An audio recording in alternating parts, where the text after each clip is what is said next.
ఎందుకు అక్రమం చేస్తున్నాం? ప్రేమ లేదు కాబట్టి. మనం ఒకరిని ప్రేమించినప్పుడు వారికి ద్రోహం చేస్తామా? చేయము. కాబట్టి మనం త్యాగం చేసుకుంటాం, మనం ఉన్నే పోగొట్టుకుంటాం. కానీ ఇక్కడ చూసినప్పుడు ప్రేమ లేదు కాబట్టి ద్రోహం చేస్తానికి, అక్రమంగా బ్రతుకుతానికి. అందుకని అక్రమ సంబంధాలు, అక్రమ జీవితాలు, అక్రమ కార్యాలు జరిగినప్పుడు చూడొచ్చు నిజంగా ప్రేమ లేదు.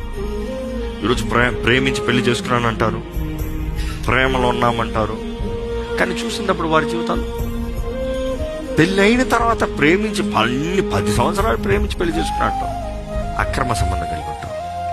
Was it true love? No, it is been lust. ఇచ్చ ప్రేమ ఒకరి ద్వారా పొందుకున్నాం. అందుకని ప్రేమ పెళ్ళి అయిన తర్వాత ఏమవుతుంది? ద ఓల్డ్ పర్సన్ కాదు, న్యూ పర్సన్. ఈ మనిషి వేరు.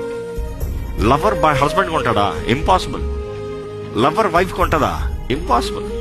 అప్పుడు చేసిన మెప్పులు వేరు, ఇప్పుడు లేవు. ఇప్పుడు రియాలిటీ కానప్పుడు ఏమంటావు?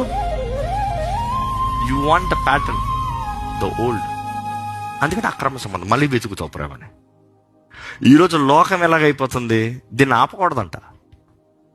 లాలెస్నెస్, లా మెయింటైన్ చేయవలసిన దేశం ఎలాగ మారిపోయింది?